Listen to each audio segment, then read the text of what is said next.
Izglītības pieejamība nešaubīgi ir viens no būtiskiem faktoriem izvēloties savu dzīvesvietu. Tādēļ es šodien došos nelielā ekskursijā pa Cēsu novadu un noskaidrošu, kuru mācās mazie un lielie cēsinieki.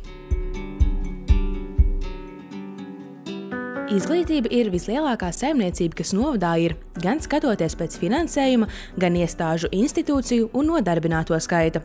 Un izglītība kā tēma ir ārkārtīgi svarīga novada attīstībā, lai skolēniem nodrošinātu pēc iespējas kvalitatīvāku mācību procesu un tie uzrādītu arvien labākus mācību sasniegumus. Mums ir 40 izglītības iestādes, vēl mums ir gan valsts tehnikums, gan valsts mūzikas skola novadā. Un mums ir privātā izglītības iestāde, kas ir ļoti spēcīgi sev pieteikusi vietējā izglītības telpā. Nu, lūk, un tad tur, jā, tas pārklājums ir gana liels. Ir arī ļoti izaicinoši noturēt to izglītības attīstību, jo apkārtējā vide mainās ārkārtīgi strauji, mums ir nepieciešams tikt tai līdzi. Un tad mēs kopā ar direktoriem, ar pedagogiem, ar izglītības pārvaldi cenšamies būt atbilstoši laika garam un skatīties, kāds ir kopējās tendences, kas notiek sabiedrībā, kāds ir pieprasījums, kā vispār, ko sabiedrība vēlas no izglītības un kopējiem spēkiem cenšamies tos mērķus sasniegt. Bērnu pirmā pieredze uzsākot mācību procesu sākas bērnu dārzā, un es šoreiz viesojos Līgatnes pilsētas pirmskolas izglītības iestādē. Šeit bērnu dārzs pastāv jau kopš 1940. gada, un savas durvis ne uz dienu nav slēdzis. Te savas pirmās zināšanas līgatnieši iegūst jau vairākās paaudzēs, un paši ļoti lepojas ar savu bērnu dārzu. Viņš ir īpašs ar skaisto dabas teritoriju, ar mūsu īpašajām kuplastainajām vāverēm, kas mums ir riņķī apkārt, ko mēs varam vērot. Viņš ir īpašs ar mūsu ābeļdārzu, ar mūsu dzērveņu lauciņu, un vēl viņš ir īpašs ar ļoti jaukiem bērniem. Katra diena jau mums ir savādāka, un arī kā kurai grupiņai. Mēs esam lielie bērni, mēs esam 6-gadnieki un 5-gadnieki. Mēs ļoti daudz laika pavadām, lai apgūtu tās prasmes, kas nepieciešams ir, lai dotos uz skolu.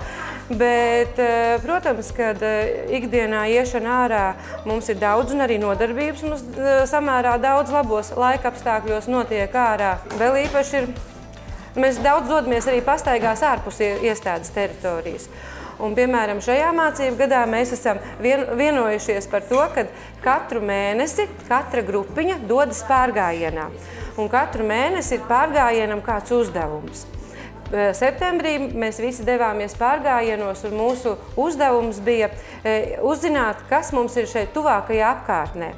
Tad pavisam maziņiem mums pusotgadīgie, 2-gadīgie bērniņi gāja tepat blakus uz kaimiņu māju skatīties, tur dzīvo zaķi.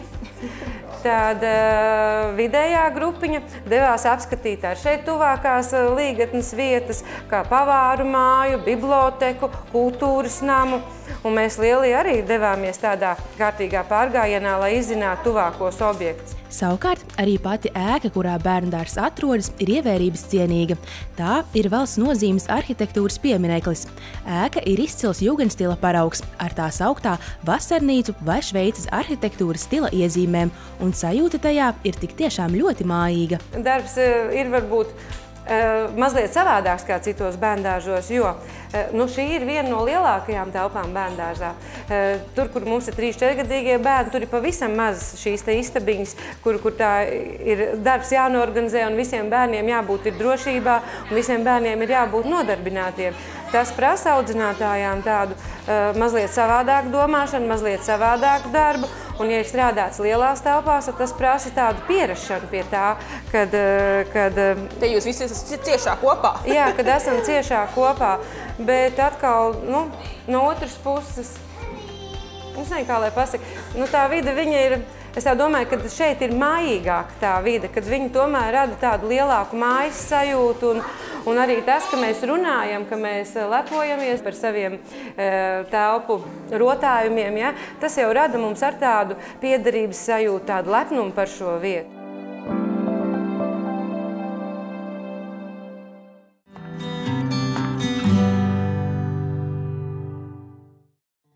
pēc pirmskolas izglītības iestādes absolvēšanas bērna mācību ceļš turpinās skolā. Bet kā izvēlēties īsto? Tas, protams, ir katra vecāka paša ziņā, bet jāteic, ka Cēsu novadā izvēle ir un pieejamas ne tikai valsts izglītības iestādes, bet arī privātās, piemēram, Cēsu jaunā skola. Cēsu jaunajā vidusskolā tieši tāpat kā jebkurā citā skolā, pirmkārt mēs piedāvājam izglītību. Un tas, kas ir tā mūsu pievienotā vērtība vai tas, ko atzīst mūsu skolēni, viņu vecāki un pedagogi, ir citādāka vide un citādāka attieksme, domājot par bērniem, par viņu izglītības ceļu, sākot no pirmsskolas līdz šobrīd 12. klasē vidusskolā. Ko nozīmē šī citādā pieeja vai citādā vide? Jo man tā klasiski iedomājoties, skola ir skola, bet es saprotu, ka šeit tomēr ir valda kaut kāda citādāka atmosfēra. Tas, ko mēs darām, mēs ļoti pievēršam, ko jūs arī jau redzat pie mums, mēs pievēršam, lai vide un skolas telpas jau pirmkārt ir ērtas bērniem, lai viņus rosina mācīties, lai gribas nākt šajien. Bet arī ne tikai, lai ir ērti un citādāk, bet arī, lai tas noder tieši mācību procesā. Un par vidi mēs domājam ne tikai par fizisko vidi, bet arī iekārtot fizisko vidi, mēs domājam līdz, lai arī emocionālā vide ir bērniem draudzīga. Jūs neredzēsiet, mums nav mazu tumšu stūrīšu, mums nav kaut kādu nomaļu vietu, mums ir viss ļoti atvērts, lai mēs visi redzam viens otru. Tas ļoti palīdz būt draudzīgiem, būt laipniem un, kā saka, izbēgt no kaut kādām mobbinga lietām. Tas, ko jūs arī redzat, mums katrā klasē obligāti sastāvdaļa ir dīvāns. Un tas nav tāpēc, lai būtu kā mājās, jo atkal citreiz tā robeža starp to, kā ir mājās un kā ir skolā, mazliet traucē mācību procesam. Bet dīvāns iedod labu vietu sarunā. Tāpat kā mums ir arī virtuve, kas arī, ko mēs zinām, labākās sarunas un risinājumi nāk virtuvē.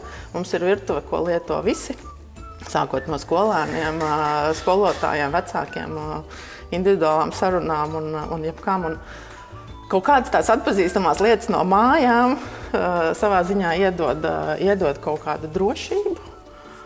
Iedod sajūtu, ka tevi te gaida, bet tam visam mēs rūpīgi skatāmies arī līdzi, lai tomēr nav kā mājās. Par šo citādāko pieeju, man liekas, ka ļoti daudzi uzsākot kaut ko, varbūt negluži runājot tieši par izglītības iestādēm, bet vispārināt, vienmēr uzstāda savu mērķi, ka viņi vēlētos radīt citādu pieeju, jaunu pieeju, svaigu pieeju.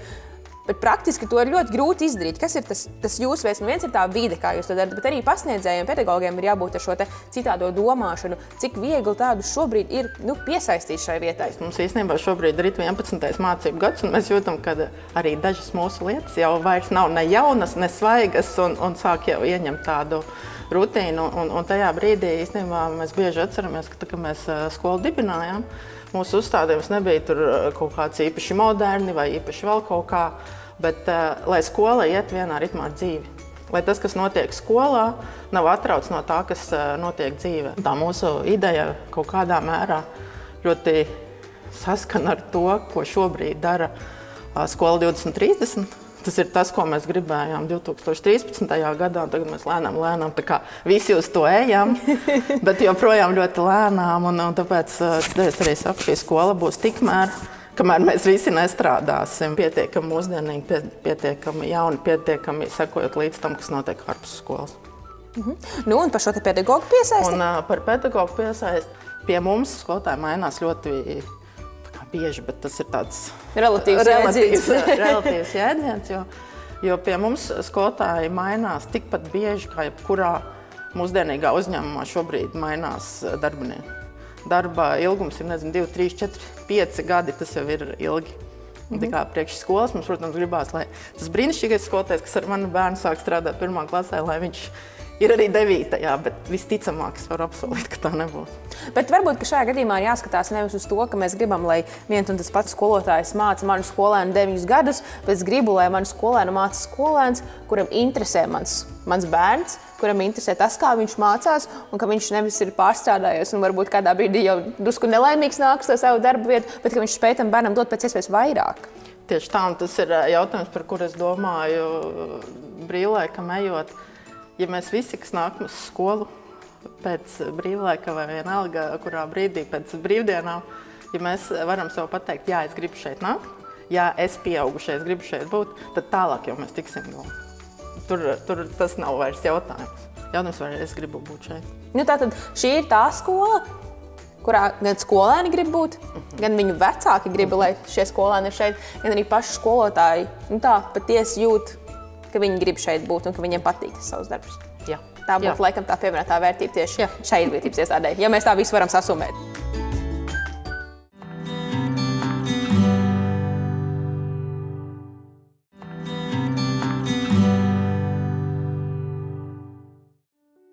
Viena no plašāk apmeklētākajām skolām Cēsu novadā ir Cēsu pilsētas vidusskola. Šeit mācās tik daudz skolēnu, ka mācības tiek organizētas pat 2 maiņās. Mēs šobrīd atrodamies Cēsu pilsētas vidusskolā, manā mīļākajā Cēsu novada skolā. Un mīļākajā tāpēc, ka es jau 8 gadus esmu šīs skolas direktore. Cēsu pilsētas vidusskolas misija, izglītība visiem un ikvienam. Un mēs esam skola, kur tiešām ir atvērta ikvienam skolēnam, ikvienam vecākam, un nekad vecāki no mums nedzirdēs teikumu, piedodiet, mums klases ir piepildīts, jūsu bērnam vieta mūsu skolā nav. Mūsu skola īpaši ir arī ar to, ka mēs esam vienīgā skola Cēsu novadā, kas strādā 2 maiņās, jo mēs arī realizējam vakar un neklātienes programmas un 2. līmeņa pamatizglītības programmu. Skolā ir ārkārtīgi aktīva pašpārvalde, un šobrīd noteikti, ja pašpārvalde būs pie jums, tad es varētu mierīgi paiet maliņā, jo jaunieši jums visu izrādītu, iepazīstinātu, viņi ir īstenie skolas saimnieki. Un par to mēs arī ļoti lepojamies, un tas ir bijis arī ļoti mērķtiecīgs skolas, gan administrācijas, gan pedagogu darbs, lai skola ir vieta un vide, kur skolēni paši plāno savu dzīvi. Ar ko vēl mūsu skola atšķiras no citām pilsētas skolām? Nu, jā, mūsu skola ir ļoti tuvu sporta skolai, un tāpēc mūsu skolas otrs nosaukums varētu būt arī Cēsu pilsētas vidusskolas sportotāju skola. Jo sākot jau no 1. līdz 6. klasē mums ir kāda klase, kur piedalās programmā Sporto visa klase. Un tālāk no 7. klases mums ir viena klase, kura ir sporta klase. Tas nozīmē, ka šie jaunieši un bērni visas 5 dienas nedēļā dodas uz sporta stundu. Tad riktīgi sportotāji jūs esat. Riktīgi sportotāji mēs esam, līdz ar to mēs esam arī ļoti kustīgi skolas ikdienā. Noteikti, ja sāktos starpbrīdis, tad to varētu arī skolas gaiteņos just. Un, tā kā tādā bišu stropā kustīgi, nepārtrauktā kustībā, gan bērni, gan arī pieaugušie. Protams, skolas sirds ir paši skolēni, un skolas dzīve var būt tik dažāda un aizraujoša, cik jaunieši paši to spēj tādu radīt. Un kā jau Aija teica, Cēsu pilsētas vidusskolā ar radošiem un darīt gribošiem jauniešiem patiešām var lepoties. Sveikas, man sauc Keita. Sveiki, man sauc Dominika. Sveiki, man sauc Elsa. Piepriekš runāja jūsu skolas direktori, un viņi man stāstīja un slavēja, cik aktīvi ir skolas pašpārvalde. Stāstiet, ko jūs skolā darat? Kas ir tas, ko jūs organizējat? Mēs organizējam dažādus pasākumus, kurus izvēlās paši jaunieši skolā. Nu, piemēram, kas tas būtu? Tā būtu kaut kāda skolas balle, Helovīnu svētki, vai kas vēl ir tuvāks gaidāms, kam jūs jau gatavojaties varbūt? Šonadēļ mums ir Crazy nedēļa, kur mēs mēģinām vairāk iesaistīt jauniešus. kā arī es šodien man ir amats kā bildēšana, fotografēšana, un ļoti man patīk daudz mazo bērnu, kuri ir ļoti forši arī. Mums šodien tematika ir vīri melnā, un jā, daudz iesaistās un patīk viņiem, jā. Nu, vēl par tādu skolas dzīvi, varbūt, kas jums pašām šī skolā patīk, ko jūs izbaudat, kur jūs pavadat brīvo laiku? Pie skolotājas kabinetā, jā. Tad tur ir tā, ka vienmēr tu aizvien, tad ir tāds miers forši no visa skaļuma, jo mēs esam skolā ļoti daudz bērnu. Un gribas atslēgties, tikko ir stunda pagājusi un vienkārši viens tur bļauj, otrs, bet tad aiziet uz klasi un tad vienmēr tur ir ļoti forši un mierīgi. Nu, un par kaut kādām ārpusstundu aktivitātēm, kas ir tas, kur jūs iesaistaties, ko jūs darat pašas? Nu, jums ir pašpārvalde, cerot, ka tas aizņem ļoti daudz laika un arī darbs jāiegulda, jā, lai visus aptaujātu un saprastu, kādus svētkus viņi gribētu svinēt, bet bez tā varbūt ir kaut kas vēl? Es iesaistos jauniešu mājā Cēsīs, es esmu Cēsu jauniešu pašpārvaldē. Arī atbildīgs amats. Jā, un es ikdienā nodarbojos ar fotografēšanu. Tā ir mana sirdslieta un hobijs. Un, jā, fotografēšana arī, kā man ļoti patīk peldēt. Tas atslābina no visas ikdienas. Tev tad mierīgās lietas viņai patīk. Pabūt vienai, papeldēt kaut kur, atpūsties. Nu, labi, bet ja mēs vēl par to pašpārvaldi, cik jūs vispār komandā esat darbinieki, darītāji? Šogad gada sākumā mēs bijām vairāk kā 30. Tas ir daudz? Jā, bet šogad ļoti daudz iesaistās un to var just, jā. Un tad forši katrs zina, ko vēlas darīt un arī iesaka savas idejas. Bet arī vide, kurā skolēni ikdienā uzturas, ir nemazāk svarīga. Šī skola jau vienu infrastruktūras papildinājumu piedzīvojusi, un arī ieceres nākotnē ir jau skaidrs. Mēs esam tapuši pēdējo gadu laikā pie 4. korpusa, kurā mēs arī šobrīd atrodamies, kurā ir multifunkcionāla zāle, kura ikdienā transformējas 3 mācību klasēs, un biblioteka, kuru arī skolotāji var izmantot mācību stundām, jo mēs šobrīd atrodamies bibliotekas tikai vienā daļā, biblioteka ir vēl otra daļa. Tad mums ir arī ārkārtīgi daudz plānu un projektu sadarbībā ar pašvaldību. Tad šobrīd mums jau noslēguma fāzē iet iekšpagalmu projektēšanas darbs. Tas nozīmē, ka pēc dažiem gadiem arī skolas apkārtne būs pārveidojusies līdz nepazīšanai, un šobrīd ir uzsākts darbs pie energoefektivitātes projekta, jo, piekritīsiet man, jaunais korpus ļoti atšķirs uz veco 3 korpusu fona. Tā kā mums arī šos korpusus nepieciešams atjaunot. Tur nāks tāda iekšā gan ventilācija, gan logu maiņa, gan citi ar energoefektivitāti saistīti pasākumi. Tā kā mūsu skola gaida arī vēl ļoti daudz tieši šīs pārbūves lietas.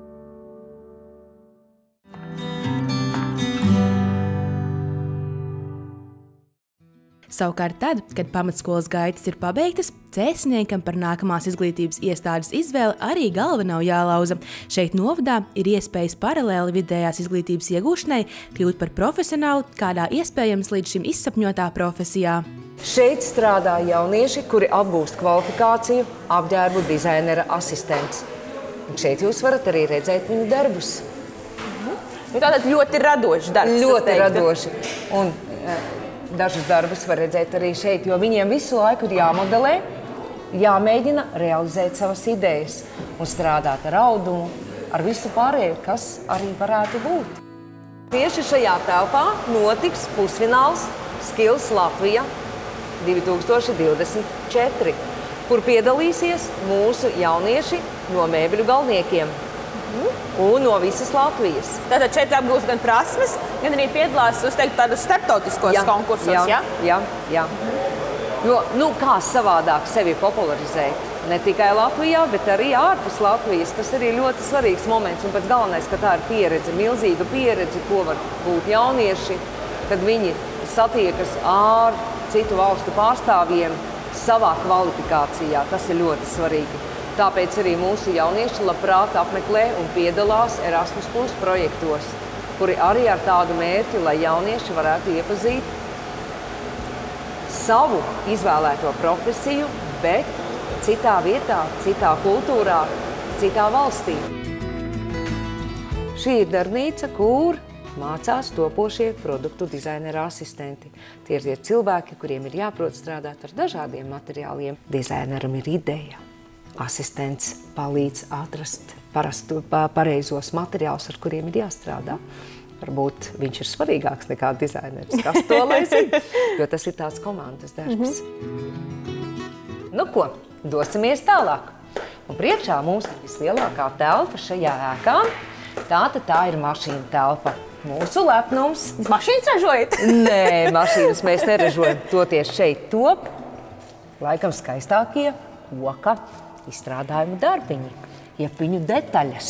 Aparātu ir daudz un dažādi, bet laikam lielākais un ļoti nopietnas aparāts mums ir lielā CNC mašīna. Lai strādātu ar CNC mašīnu, ir atkal jāmīl gan matemātiku, gan zīmēšanu un, protams, ir jāmīl informātiku, jo ar CNC mašīnu var strādāt tikai tas cilvēks, kurš perfekti pārzina datorprogrammas. Un tāpēc ar CNC mašīnu ļoti daudz strādā mūsu datorizētie kokapstrādes operatori, topošie.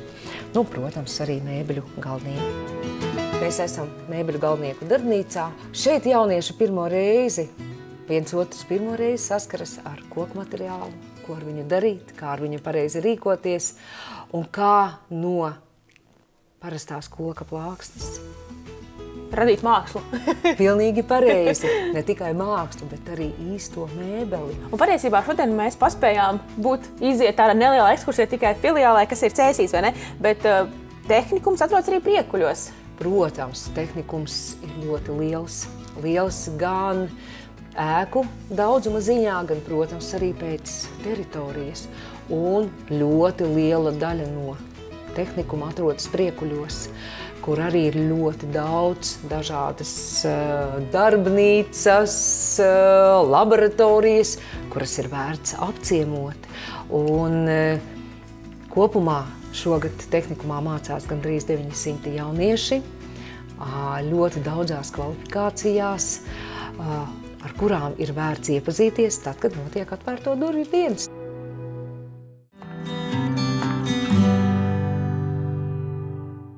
Es esmu šodien visu dienu pavadījusi aplūkojot un izzinot izglītības iespējas Cēsu novadā, un man jāsaka, ka tas mans secinājums ir, jums ir gana plašs piedāvājums. Jā, jāatzīst, ka Cēsu novads tiešām ir arī gana liels, lai mēs varētu piedāvāt un piedāvājam plašu izglītības pakalpojumu. Cēsu novads var lepoties ar to, ka pie mums ir pieejama gan pirmsskola, gan vispārējās vidējās izglītības iestādes, gan profesionālās ievirses izglītības iestādes, gan interešu izglītības plašs piedāvājums. Tāpat arī ir valsts nozīmes kompetenci izglītības centri un augstskolu filiāles. Un tas viss veido šo mūsu izglītības nozares ekosistēmu, kurā tad mūsu bērniem ir iespēja augt, mācīties un iegūt izglītību atbilstošā kvalitātē. Jā, tas nozīmē, ka patiesībā Cēsu novadā ir iespējams sākt no tāda paša pavisam maza ķipariņa un izaugt jau par lielu cilvēku un kļūt par profesionāli savā izvēlētajā nozarē. Jā, un tas ir tas, uz ko mēs arī tiecamies.